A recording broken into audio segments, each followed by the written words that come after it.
This is where you come in, Gilbert. I can't reach those notes anymore. But I know my friend Paul, who's been taking singing lessons for one of the shows, can hit some more notes there. Paul, how are you today? Oh, I'm okay. I've got you and Matt up on screen right now. Matt, you look like Pinocchio, so you need to move that mic over a little bit. On the video. Yeah. Yes. Cigar. Cigarette. All right. Put that in your eye. There you go. There You we go go. shoot your eye out. All righty. So we're all good for the video and for the audio? Yeah, no, as a matter of fact, that's still just move over that way. Okay. Video did kill the radio move over a star. little bit more. There you Yeah, go. and then Yeah. TikTok killed the video star, according Yes, to that's what I saw better. recently. All right, Matt, say hello to everybody. Good morning. Good morning. Are you able to hear him pretty good, Kenny? Say, I've got it set. all right, all right, everybody's set. Roger. Get on your marks, get set, go. These two individuals happen to be from Cityview, and I don't want to say magazine or what is it? It's everything. All of it. Yeah. Magazine every month. Website online every day. A newsletter 6 days a week. Kenny wants you to pull the mic. Just pull it closer to you. Just turn it sideways. Yeah, Like that? yeah. All right. Is that better, Kenny? Talk. All right. Yeah, we got a monthly magazine, a website. We publish almost every day, and a 6-day-a-week newsletter. So you can find us everywhere. Yeah, we're looking for the new May edition of the magazine. This is Paul Woolverton, Matt Henni, the editor-in-chief of Cityview with me, and I'm the senior reporter at Cityview. And our new magazine, we anticipate the May issue coming out this week onto the newsstands all around the city. Of course, you can already see it online at cityviewNC.com. Just click on the magazine link, and you can read the May issue of the magazine and all the back issues going back to 2008, if you have interest. Well, I was at the club last night when I got a text from you. Said, I sent in the topics of discussion for this morning. In case you don't know, these two gentlemen come someone from Cityview comes every other week. It may be the managing editor, it may be a reporter, Lions, Tigers, and Bears. We always have great conversations with you guys, so we appreciate you coming in. But you sent me a list of a number of stories and things that you are interested in talking about. And what we basically do is have an opportunity to kind of recap some of the stuff that you've covered during the time that you were there. So I do have a question for you, Gilbert. Yes, though. go ahead. When Paul guest hosted for recently, I heard there might have been some FCC complaints after his time in the chair. I just wanted to ask about that. We did have some technical difficulties, and there might have been some FCC-worthy words after we got off the air, but... Well, I'm sure well, normally we have kill buttons in here where we can kill that. Yeah. And but if words were said, but dag-nabbit, well, words were said. Gosh darn and it. feelings were. But that's one reason why I don't cuss in real life. If you see me saying a bad word, the person is wrong that I'm saying it to, because these mics are open. And so I know people have lost their jobs because of that. You know who was a good example of that? Used to work for Channel 11. Female reporter. There were so many. Morgan Norwood. That's why she left? No, she left because she wanted to anchor. This is a good story. Because she's moved up the chain. I mean, No. she's in New York now, right? Yeah, well, let me get you there because you guys will appreciate this. So Morgan, a lot of the young reporters come to me for some advice. I've been here forever, and she wanted to anchor. Well, she wasn't going to anchor, work covering news in Fayetteville, so she had to go. I said, you're going to have to go to some place where they're going to let you anchor. They let her anchor in Charlotte, so she left Channel 11. She went to Charlotte. And it's a one-man band kind of thing. She's moving the teleprompter, and she's got a producer. This is a true story. And so it wasn't going well. And Kenny can attest to this. Kenny, I'm going to bring you up for a second, Kenny.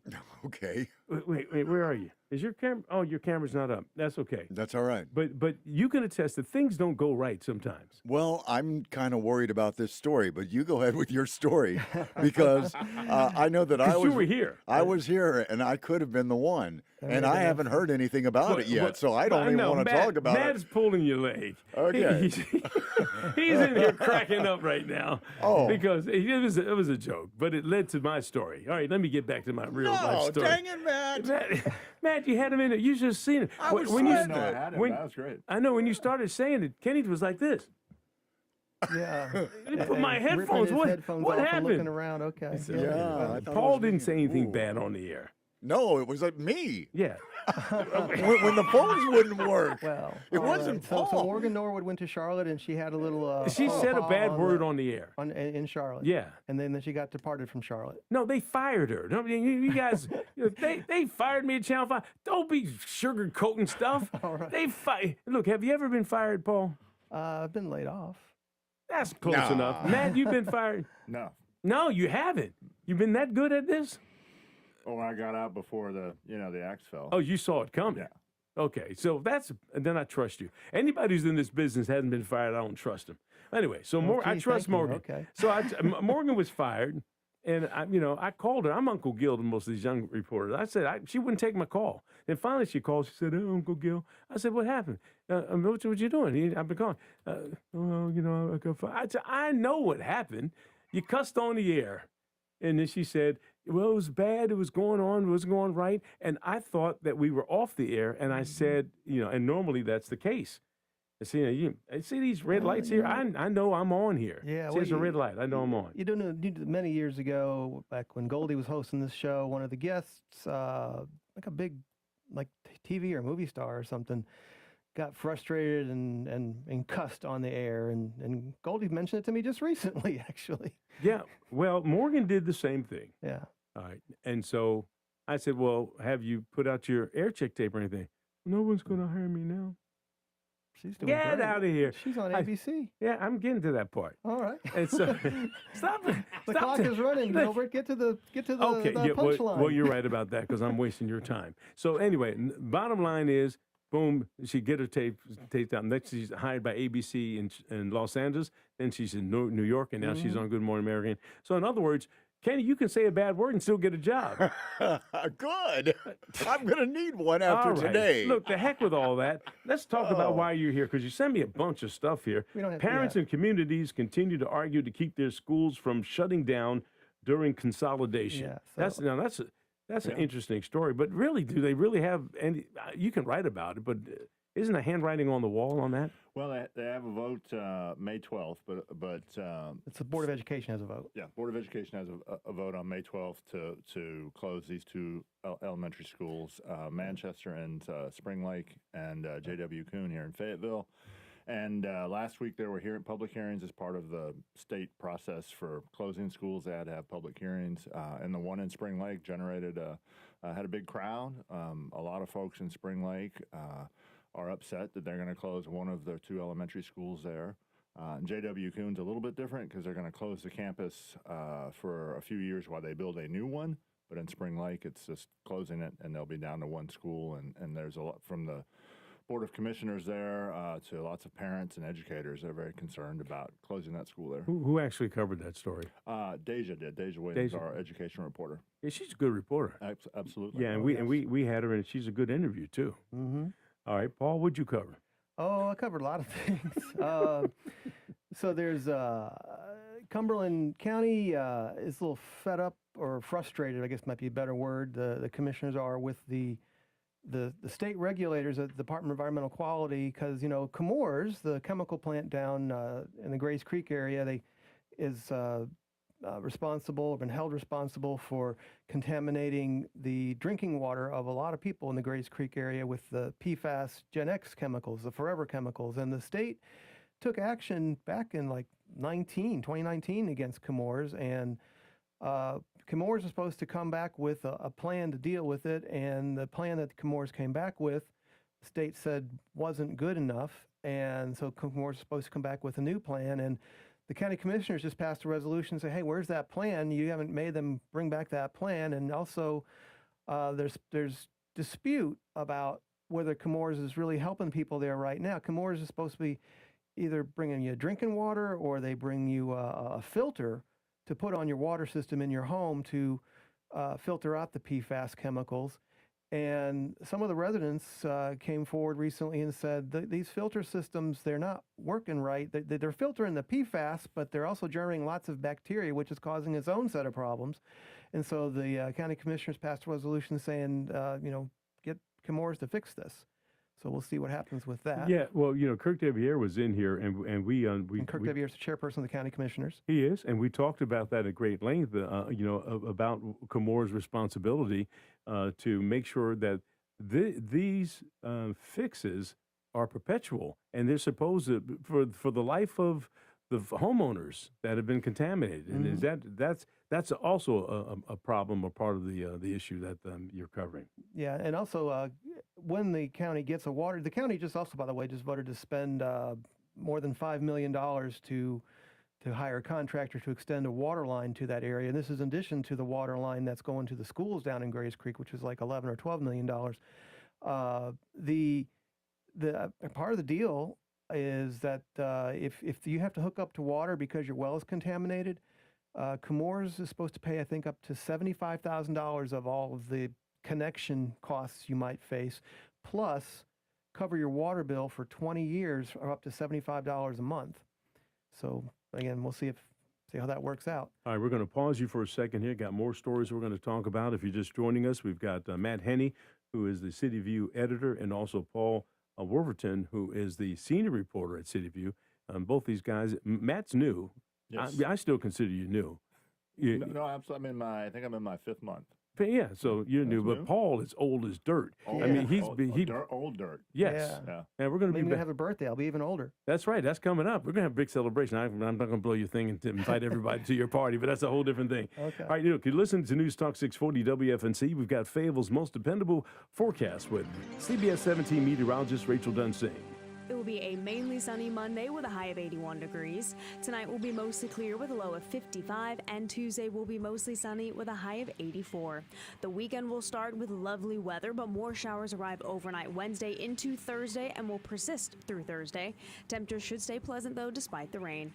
That is your Fayetteville forecast. I'm CBS 17 meteorologist Rachel Dunsing. All right, Rachel, right now, 55 degrees in Fayetteville, Hope Mills, and also in Vander. You're listening to News Talk 640 WFNC.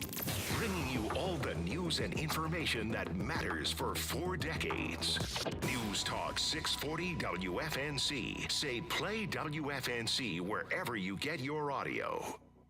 Ritchie Law Firm Injury Lawyers. Ritchie Law is on top of it. Go to ritchielaw.com. That's ritchielaw.com. Spring is here, and so is Kings Grant's 4th annual Spring Fling. Join us Saturday, May 16th for food trucks, local vendors, poolside fun, volleyball, and activities for the whole family. Don't miss a Shrix-On club fitting from 11 to 3. Then stick around as we finish the day with live music from the band Reflections 2. We are open to the public, so bring your friends. Plus, for 1 week only, new memberships have initiation fees waived. May 16th through the 23rd. For more information, call 910-630-1111. Kings Grant Spring Fling, be there. If you have unfiled taxes or are in debt to the IRS, this is important news. Did you know the IRS has programs specifically designed to help people struggling with tax debt? Powerful tax assistance programs that can save you thousands if you qualify. No one knows these programs better than the experts at Optima Tax Relief, America's most trusted tax resolution firm, A-rated by the Better Business Bureau. Their award-winning tax attorneys and licensed professionals have resolved over $3 billion of tax debt for their clients. One call to Optima can start the process, helping to put an end to your worries about wage garnishment, asset seizure, and other aggressive IRS actions. Find the best options to solve your tax problems. Call the experts at Optima Tax Relief today for a free consultation.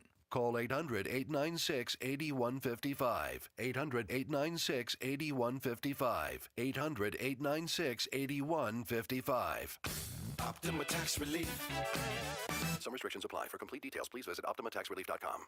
Texting enrolls you in a recurring automated marketing text messages. Consent not required to purchase. Message and data rates may apply. The team's looking good this season. I think so. Man, I miss playing football. Ever since I turned 40, I just can't find that fire I used to have. Think it could be lower testosterone? What do you mean? I was feeling the same way. After 40, the body has less testosterone, and men lose their edge. That's why I take Nugenix Total T2. That's the testosterone booster, right? Yes, but Total T2 is their brand new formula that skyrockets nitric oxide levels in as little as 3 hours. Since I started taking it, I've been lifting like when we played for Coach Carter. My energy is way up, and it even spiced up things drinks between me and the missus. Are they still giving out complimentary bottles? Yep, just send a text. Text HIM to 215215 for your complimentary bottle of Nugenix Total T2, the next generation testosterone booster. Text now and we'll include a bottle of Nugenix Thermo X, our newest, most powerful fat burner ever, absolutely free. Text HIM to 215215. That's HIM to 215215. These statements have not been evaluated by the FDA. This product is not intended to diagnose, treat, cure, or prevent any disease. Paid for by Adaptive Health.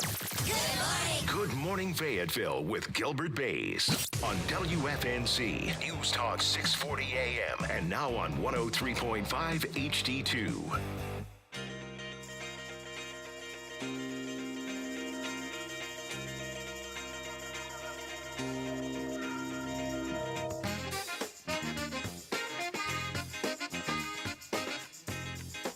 News Talk 640 WFNC. AWB. That would be average white band, okay? Yeah, you know, Cindy Duffer also has done this. She's a saxophonist, and I love her version. I just heard it when she was live somewhere, so I've downloaded that, and I'm planning to use that. But it has absolutely nothing to do with these two individuals in here. I'm wasting their time again. Matt Henni, who is the Cityview editor, and Paul Woolverton, who is a senior reporter. Yeah, I mean, senior reporter. Yeah, I remember you were just a regular Joe. Oh, okay. I know you. I knew you back then, Well, I before you think had a beard and everything. I think maybe it makes us both senior. Ah, okay. Hey, it looks like that may be a nurse. Are you a nurse? Looks like, is that a nurse? That's a nurse? Yes, I will verify, but definitely a nurse. All right, go. All right, well, let's get to it now. Y'all going to get the boot here in about 7 minutes. All right. All right. In case you don't know these two individuals, they're with Cityview, and every other week you come, some representation, some representative rather from Cityview comes to talk about stuff you guys have been covering. We talked about a couple things here. Look, what about the Dogwood Festival $7,500 thing? $75,000. $75K. That's right. That was $75,000. You were at that meeting. Well, you know right? that was a big deal to Kaylin. Right, and last week the council voted 6-3.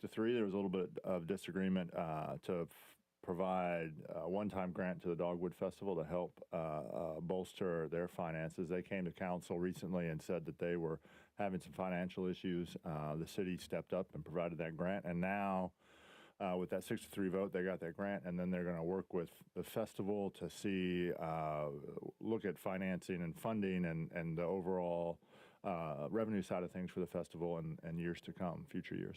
You know, that's a big deal. And Caitlin Suarez, who's the executive director on Pins and Needles, you know, trying to make sure we got this going on. Paul, you've been here and covered a lot of these things. And, I mean, a few years ago they were in debt. They had to pull themselves out. They've had some challenges since COVID to make the Dogwood keep on going.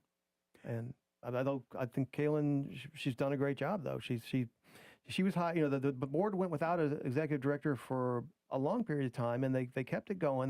They had kind of a reduced festival with well, no, that's not the right phrase for it, but usually they like to bring in like somewhat known bands to be for the free concerts. And one year they went with local performers, and I think the festival came off just fine. But they decided to come back with the bigger names, and that takes more money, and they're making there it you work. go, and and that's the key here. You know, this is in 1970, 75, where you had record companies. Even look at this station. Nobody's in any of the studios. Everything's done remotely. Same thing is true with newspapers, and everything has changed from the 70s or 80s. And back in the day, we had record companies that would subsidize their major acts and bring them into the festivals. Those days are gone. Right. Those days are gone. And one thing the city council and the mayor did at the meeting last week is really called on the region's corporate citizens and banks that do business with the city to step up and provide some corporate sponsorships and funding for the festival. And you know what? That's a very good point you bring up. One thing we've observed in communities all across America, including Fayetteville, is that you had back in the day, so to speak, we're sounding old, lots of local businesses would sponsor festivals, little league, high school sports. You'd see their banners all on the fence and on the football fields and baseball fields, and at the Dogwood Festival, you'd have their banners and they'd be sponsors. And then as local companies get absorbed into big regional or national companies, the owners who used to have the civic, it's their community, they invested in their communities, they sold the companies, and the new owners are distant corporations, and they don't do as much of this kind of investment as these. Some do, but a lot don't because they have other priorities, or they're like, well, we gotta set a certain level of profit, and if we start making these donations or contributions, that might affect the profit. Texas Dogwood Festival, my understanding, is a cell phone company that used to operate in Fayetteville. Alltel used to provide a significant amount of money and provide cell phones to the Dogwood Festival. That company is long gone, and so they have to, there's just less local resources to support the local events. Well, you make a good point, and a good example of that is the Woodpeckers. Now we have a new company that's new owner, yes. And those owners are known to do more local things, where the Houston Astros are only concerned about player development and things that are concerned along those lines. So you got to make adjustments and make the flow and understand that these decisions are based on local concern. I give you one right off the top here. We have decided to have River Miss sing the national anthem here on. That's a local band, right, Kenny? Oh, yes, they are local. Right, they're a local band. Well, they did an a cappella version of it, and I was interviewing Greg Adair, who's the drummer for River Miss, and he said, "Hey, Gilbert, we did a national anthem, and I want to send it to him." He sent it to me, so we continued talking with up-and-coming weekly newspaper, and at the end of the day, when I went home, I listened to it. I said, "It's pretty good." I said, "This is a local radio station. Let's have local people sing the national anthem." Well, duh. We don't, come on. That's what we do. So that's what you're talking about in terms of having local support for some of these things. All right, look, I see on your list here, you talk about the data centers. There's been a lot of discussion about that. Who wants to tackle that one before I kick y'all out? Well, we can both tackle it. Again, when I was at the city council last week, 3 weeks ago now, they voted to hold off on an ordinance to investigate a moratorium. And last Monday, they voted to have a 120-day stay on the moratorium to give city staff time to look at comparable cities and sort of understand what a moratorium might do. So yeah, and the county commissioners are I think they're discussing. They're going to have a public hearing on a moratorium on May 18th, which is their evening meeting. Meeting starts at 6:45 p.m. on Monday, May 18th. And so if you have interest in whether the county should do a moratorium and what it should say, you should come out and give in your opinion. All of us as journalists, we've done a lot of digging into the data centers and everything. What are you guys finding the pros and cons here that the community should be concerned with? Well, the pros are these things tend to be worth a lot of money, so they pay a lot of property taxes. Well, so everyone's all upset right now, understandably, because their property tax bills have gone up in the last year, and for their homes. So if you get a data center, that could make it more flexible for the county commissioners or city council to lower your taxes, or provide you more services, or somewhere in between. And the con? But the con is they use a lot of electricity. And we're worried about electric bills going up. They use a lot of water. They use a lot of water for cooling, so there's concern about, we have enough water, plus if they use the water, will they contaminate the water? There are people who live nearby sometimes complain about the noise from the cooling systems. So there's issues like that. They're a big thing that comes to your community, but doesn't necessarily employ a lot of people. So there's thoughts about that. All right, look, we're running out of time, and I think it's just essential that when you guys get here, that we spend an hour, because there's that much stuff that you cover in the course of 2 weeks, and I hate giving you the boot, but we got our next guest there, and when you were here with Sharon, you guys had a lot. There's a lot to talk about. Well, we had a lot of guests, and then we had one of the segments. We had a telephone connection, it didn't work out, so we ended up talking more about Cityview stuff. But that's what I want to do with you guys. So I'm gonna try to book it so that I don't book anybody after you guys. All right. So that we Paul can really spend likes time. that 6 o'clock hour. So do you want to get into that first hour? Indeed. I might be calling in. Oh wait. Well, I try to do the same thing with Up and Coming Weekly, and again, our prayers to Bill Bowman. Lost his wife. It was just a tragedy. She was really a very nice person. I knew her for a long time. Well, and again, our hearts go out to them. I'm sure as journalists and colleagues in this community, we go at each other and against each other, but we all come together when someone suffers a loss like that. So, Bill, we're you're in our hearts. You're in our hearts. So just a reminder, you can read all our stories at cityviewnc.com. That is cityviewnc.com. I'm Paul Woolverton. I'm with Matt Henni, the executive editor. And you can get our magazine on newsstands all around town. All right, you're listening to News Talk 640 WFNC. Right now, we've got Fayetteville's most dependable forecast with Rachel Dunsing.